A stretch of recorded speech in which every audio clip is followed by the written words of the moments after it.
In the shadows of the Middle East, a covert alliance is brewing, one that could ignite a global conflict. Iran, Israel, and the United States are on a collision course. But behind the headlines lies a hidden hand: China's covert involvement in Iran's military ambitions.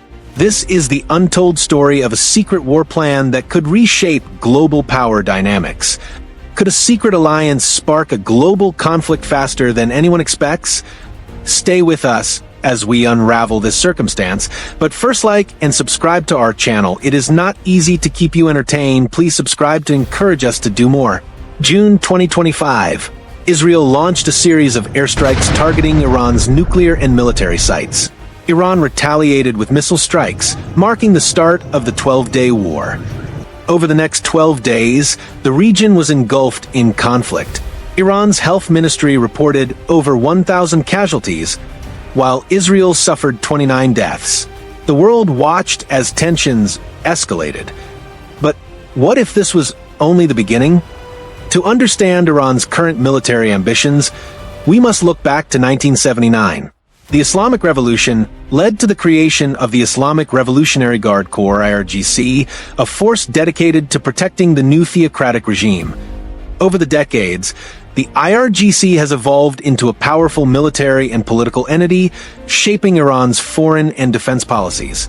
From revolution to regional power, how the IRGC transformed Iran's military landscape.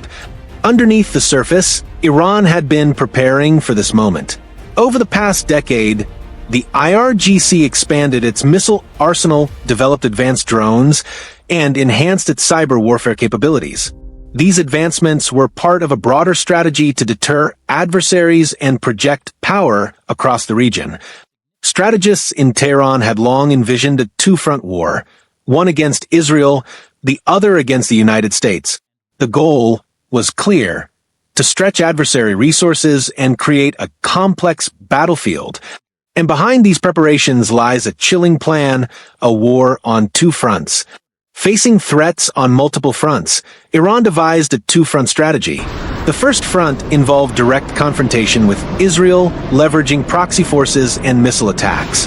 The second front targeted U.S. interests in the region, including military bases in Iraq, the Gulf states, Saudi Arabia, UAE, Kuwait, like we witnessed during the 12-day war, where Iran attacked U.S. Aidid Air Base. This multifaceted approach aimed to stretch U.S. resources in the region and create a complex battlefield. By engaging both powers simultaneously, Iran sought to divide their attention and resources, increasing the likelihood of success. In Israel, Iran has supplied advanced ballistic missiles to Houthis so they can strike Israel harder. But Israel has been hitting them harder. Guess what?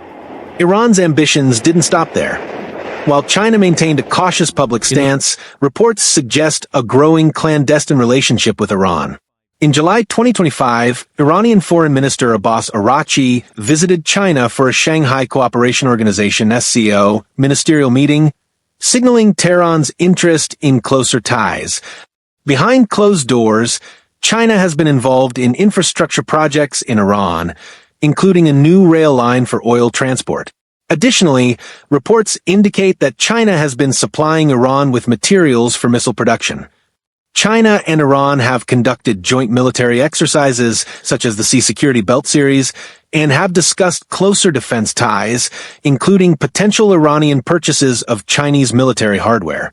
Recently, China supplied HQ-9B surface-to-air missile to bolster Iran's air defense capability, but China has been known for supplying weapons that may fail the user, especially during the Pakistan-Indian standoff this year. We pray it works for Iran. So could China be the hidden architect behind Iran's two-front strategy? Beyond its borders, Iran has been supporting the Houthi rebels in Yemen. In July 2025, Yemeni forces seized 750 tons of Iranian-supplied weapons, including anti-ship missiles, anti-aircraft missiles, drone components, and warheads.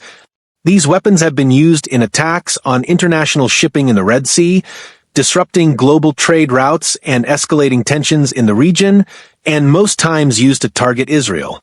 Why would Iran risk international condemnation to support a group in Yemen? The Iran-Iraq War of the 1980s taught Iran valuable lessons in asymmetric warfare. Facing a superior enemy, Iran relied on unconventional tactics, including proxy forces and indirect engagements.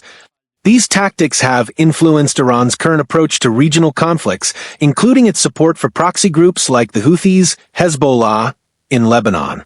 From the Iran-Iraq War to modern-day proxy conflicts, how history shapes Iran's military strategies. The Iran-Israel conflict has drawn in global powers, with the United States reaffirming its support for Israel and China expressing concern over regional stability. The situation has the potential to reshape alliances and influence global power dynamics. Russia may support a 6-month extension to delay the reimposition of UN sanctions on Iran, pending its compliance with nuclear inspection requirements.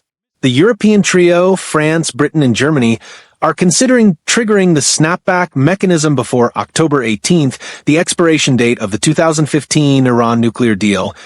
Could the Middle East ignite a conflict that draws the world into a new Cold War?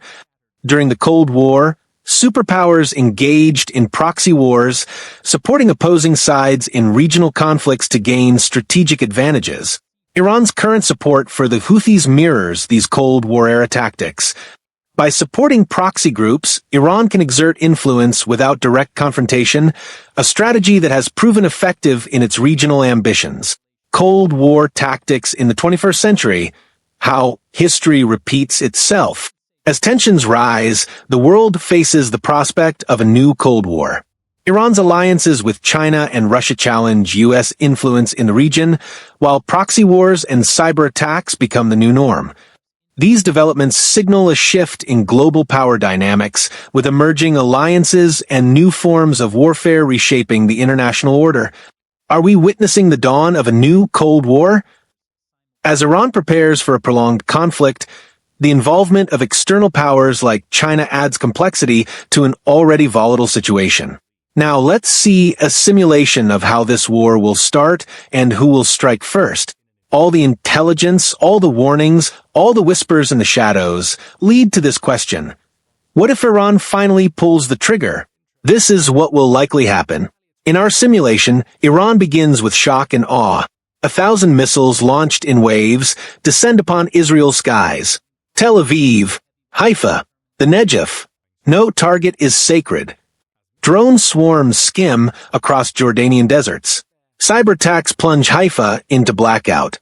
The aim isn't just destruction, it's chaos. To blind Israel long enough for the world to hesitate. But Israel was born in fire. Within minutes, Operation Lightning Shield begins. Iron Dome interceptors streak upward. David's Sling takes down the heavier missiles, and Arrow 3 neutralizes the most deadly threats, and the latest layer of Israel's shield, the Iron Beam laser, takes down drones.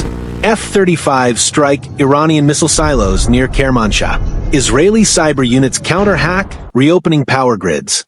But Israel knows this isn't survival, it's only the first round. The United States joins. The simulation tilts. Washington cannot stand idle. Within 72 hours, Operation Desert Viper is unleashed. U.S. bombers hit Natanz and Fordow nuclear sites again. Tomahawk missiles rain on air defenses across Iran.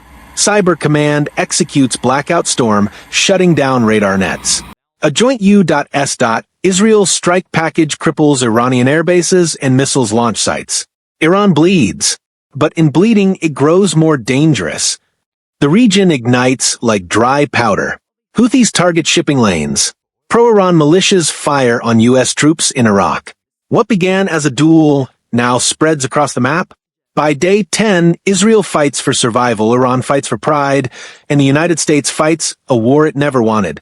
Meanwhile, China and Russia circle like vultures, calling for peace while quietly sharpening their knives.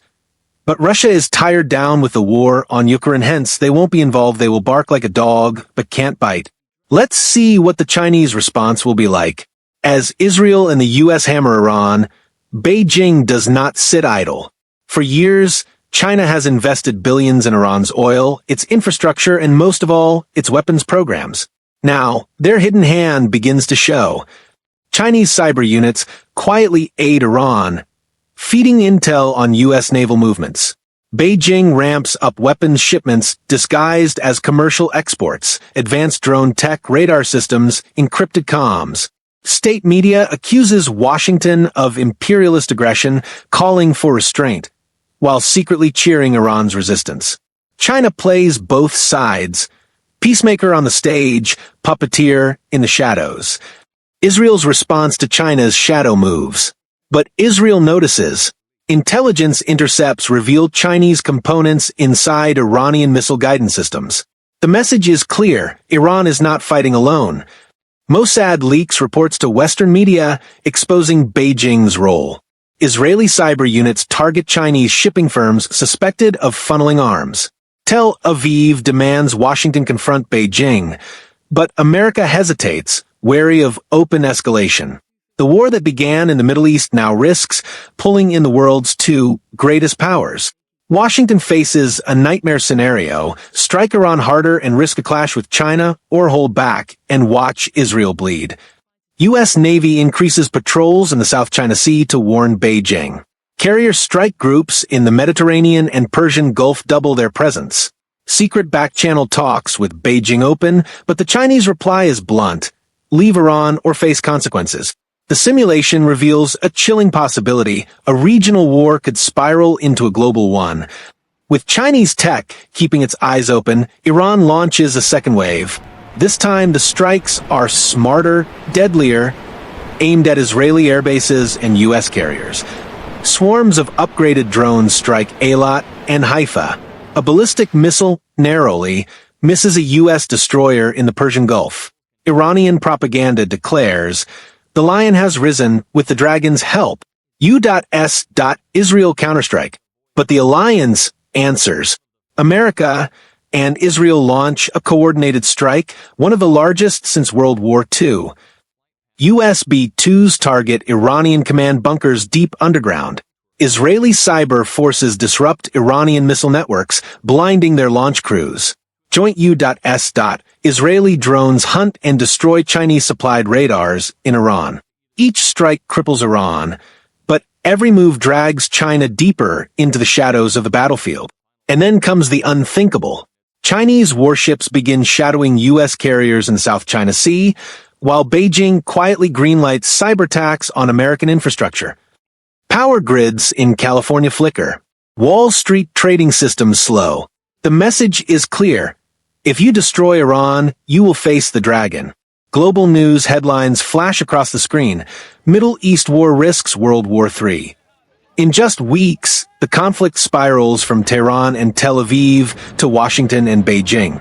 The simulation forces us to ask, is this the first spark of a global inferno? Because if the Middle East is the match, China may just be the gasoline. But U.S. is provoked via Chinese overwhelming response. U.S. and Israel wants to hit hard and end the war with a conclusive victory. Let's see how it goes. Behind every missile, every drone, every cyber strike, there is a larger strategy at play. The U.S. and Israel's true objective is not just to defend against Iran's fury. The end goal is far more ambitious: the dismantling of the Ayatollah's regime itself. Weeks of strikes devastate Iran's oil fields, military bases, and command centers. Sanctions bite harder. Inflation and protests surge across Iranian cities. Videos leak of Iranian citizens chanting in the streets, "Death to the dictator." As bombs fall from the sky, dissent rises from the ground. China faces a dangerous choice: continue propping up Tehran's rulers or risk being dragged into an unwinnable war. In silence, Beijing begins to shift its strategy, protect its oil interests, but avoid being chained to a sinking regime. Chinese advisors quietly urge Iran to seek a ceasefire, but Washington and Tel Aviv push harder, refusing to let the regime breathe. It all comes down to one move: the decapitation strategy. The mission to shatter Iran's leadership has begun. The Pentagon unveils its final card, a decapitation strategy. Strike the leadership, shatter the Revolutionary Guard, and let Iran collapse from within. Israeli Mossad units identify the movements of Iran's supreme leader and top IRGC generals. U.S. Special Forces prepare covert missions targeting underground bunkers. Iranian state TV suddenly goes dark, hacked by cyber units. The Ayatollah's regime, once thought untouchable, now trembles on the edge of destruction. But this time, the fire cannot be contained. Students, workers, and even some members of the military rise against the clerics. The strikes from above merge with the revolt from below. Crowds flood Tehran streets. Revolutionary Guard units splinter, some loyal, others defecting. The regime's grip begins to fracture. The simulation ends with a chilling possibility: the fall of the Ayatollah's rule. The US and Israel succeed, not merely in striking Iran's weapons, but in tearing down its leadership. Yet the cost, millions displaced, global markets shattered, and the shadow of China watching, waiting, remains immeasurable. And so, the world is left with one haunting question. If regime change comes to Tehran, will it bring peace or only ignite the flames of a greater war? Share your thought on the comment section. Subscribe to our channel for more videos like this. Thank you for watching.